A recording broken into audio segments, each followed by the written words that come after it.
And voila, the APC errats found what they have been looking for. Ostensibly so. For them, it is important that the person called Bola A. Tinubu was discovered to be the name of a female. Nor was it important that Bola A. Tinubu forged a certificate he submitted to the Independent National Electoral Commission, or that Bola A. Tinubu is a guinea pig student of the Government College Lagos, who was used to test run the school 4 years before it was founded.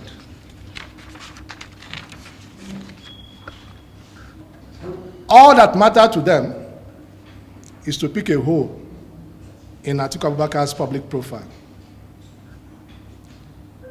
Like the late Fela Anikulapo Kuti of blessed memory said, "I be thief, you be robber." You are also a thief. It's not a defense to an accusation of theft. They thought they found someone else to share the inglorious stage of certificate forgery with. So, it was found out that Atiku Abubakar's affidavit was signed on a Saturday. And yes, it was signed on a Saturday. And they went into a frenzy, oiled as a diesel train. It reminds us of the 1974 album by the legendary Elton John titled "Saturday Night's All Right for Fighting." They bled and burned all decency. They have found a mate in their naked state. Oh Lord, Atiku's affidavit was signed on a Saturday. They screamed. The sound of it mesmerizes and intoxicates them. They get around oiled as a diesel train. But because we know the character of the man that we work for, we knew that their frenzy was all vain hallucinations. Ladies and gentlemen, at this particular point in time, I'll call in my colleague, Frank Shuaibu, to take over the presentation. Frank. Thank you very much, Mazi Paul Ibe, Special Media Advisor to Atiku Abubakar. Interestingly, before I even continue, I would like to take a look at Atiku Abubakar's names vis-a-vis the replacement of Siddiq. And in doing that, I will take a journey into the etymology of even the names itself, the origin of Siddiq in Arabic and what it represents, particularly as the Holy Prophet Muhammad, peace be unto him, gave those names, those two names, to his bosom friend. Interestingly, in Arabic language, the word Asdika metamorphosed from Siddiq, and it means friends. The Prophet also termed Abubakar as Atik, letter A, T, E, E, and a Q, meaning the one who is protected from hellfire. Moreover, Abubakar is not a real name. It was a nickname in the holy books. The Prophet's friend's real name is Abdallah, and in Arabic, any name with Abu in front of it is usually a nickname. Like the Saudi crown prince is called Abu Razaz. In English, father of the bullet. Abu Bakr means father of the young camel. Well, we'll get to that. For those who know me as a teacher, they would understand where I'm coming from. So I will return to our research. We conducted a research into the registry of the Lagos State High Courts in the same year they claimed, or the affidavit of Atiku Abubakar was signed on a Saturday, to see if it was really an absurdity to have court papers signed on a Saturday. The outcome of our findings showed clearly that there are court papers that were signed on Saturdays in the year 1973. Atiku Abubakar's affidavit was not the only one signed on Saturday, as the con men would want you to believe. Here and now, we shall show you the slides of our findings. Please, I need the cameras to return to this screen.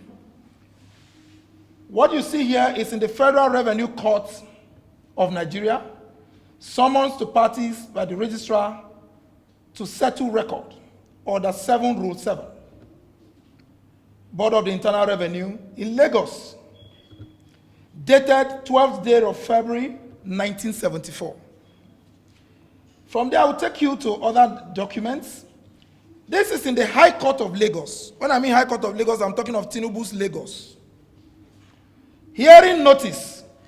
It may interest you to know that we have these are certified true copies. We got them certified by our lawyers.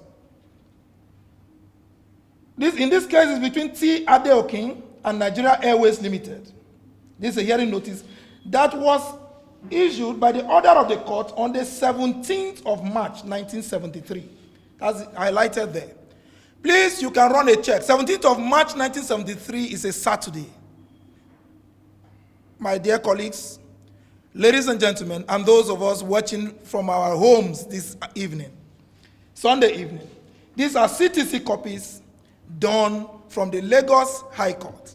Now, I will go further. This is another CTC copy dated the 8th day of September, 1973. Certified true copy from the Lagos State Judiciary. So if I go on and on, highlighted, you would see that we made this official request through our counsel to the head of archive section of the Lagos High Court Ikeja. I'm talking of Ikeja is domiciled in Tinubu's Lagos. This is one of the documents we paid. So, ladies and gentlemen, the outcome of our findings clearly shows that what you just saw are court papers, documents that emanated from the courts that were signed, issued, and authored on Saturday, as at 1973, the same period Atiku Abubakar's affidavit of change of name from Sadiq to Abubakar Atiku was done. Here and now, which, as I've just shown you the slides, as a practitioner of democracy, especially someone who sits on the chair of a president, he must live above board. A president must mirror the moral rectitude of trust and transparency. To be called the president of a country is to be an approximation of the values that such a country stands for. Nigeria does not stand for forgeries and impersonation. It is therefore on this note that we yet again call on President Bola A. Tinubu to follow the example of Atiku Abubakar, to clear the air about the doubts and kurukere about his past, just as we have done, openly, publicly, and we took the pains to go to Lagos, his own Lagos, where he ruled and superintended and has been lord over for over 23 years. Since Lagos is his domain, we ask Bola A. Tinubu to boldly walk into Government College Lagos and make available to the world, just as we have done today, a copy of the 1970 certificate with which he sought admission into the Chicago State University. He may as well tell us the business center inside Oluwole Market in Lagos, where the document, the certificate was printed and given to Chicago State University, or where that certificate was gotten from, which was presented to the Independent National Electoral Commission. And if assuming the president is afraid to come out clean, because we can only assume at this point that Bola A. Tinubu has some skeleton in his closet or his cupboard, he should feel free to confide in us. You don't need to have over 2,000 media aides for you to do your job well. We are just 3 of us here, yet we went to Lagos, Tinubu's Lagos, to investigate and put to rest the issue of Atiku's affidavit, which was signed on a Saturday. We took it upon ourselves to say, look, we must come out clean. We cannot be on the same page with a certificate forger. So he can confide in us. We will help him to do this. And it is embarrassing enough that the FBI and some anti-crime agencies in the United States are poised to start releasing information on our president any moment from now. It is more embarrassing that Bola A. Tinubu will fight tooth and nail to block these discoveries about his past, saying such will cause him irreparable damage. Bola Tinubu needs to be reminded that what the FBI and the U.S. security agencies are set to do by releasing the FBI Tinubu files will undoubtedly cause Nigeria irreparable damage. Nigeria is a country of laws, and no one single man or woman, no matter how highly placed, is bigger than our laws. We hope that the discovery into Atiku's Saturday affidavit by his own media team will raise this issue and provide the opportunity for Bola Tinubu's team to come clean with its decades of forgeries and lies. Nigerians are waiting for them to put an end to this kindergarten Tom and Jerry that has done nothing but brought embarrassment and humiliation to our country and its people. Ladies and gentlemen, on this note, I would want to say that Atiku Abubakar, former Vice President for Federal Republic of Nigeria, whom the media team of Bola Tinubu canonized as being someone who is associated with forgery, just like their boss, we have decided to come out clean today.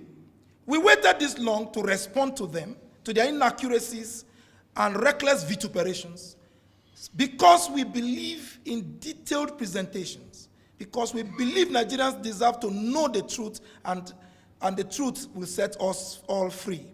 That is why we invited you today, and that's why we decided to speak to Nigerians today on our discoveries. This is discovery number 2. You remember we went to Chicago. We brought discoveries. At least in Chicago, when we brought out the documents from Chicago, we knew whether somebody attended a university, either as a male or a female, and so many other inconsistencies and incongruities in those documents and those revelations we saw there. Today is another day of discovery. We have proven to Nigerians that Atiku's affidavit that was signed on a Saturday, it is not a forgery. We have proven and shown court documents. I would like to even show you, but in fact, we're going to share to you receipts of payments of the affidavit, of copies of these processes we got from both the magistrate courts, the high courts in Lagos. We went to about 5 different courts in Lagos to look for records and the archives of Lagos State. Lagos is truly a center of excellence, particularly when it comes to keeping records. And that is why we need him to go to, just take a stroll. I think there's Chicken Republic around there. That's right. In case maybe the walk is too long, he can have a bite of chicken and a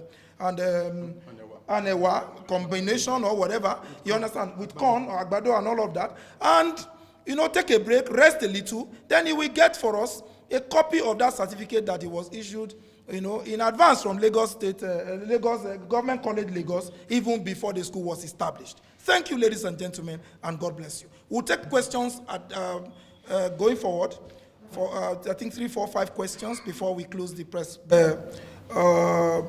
We are before the courts of public opinion, and we are before our courts, the courts in the land.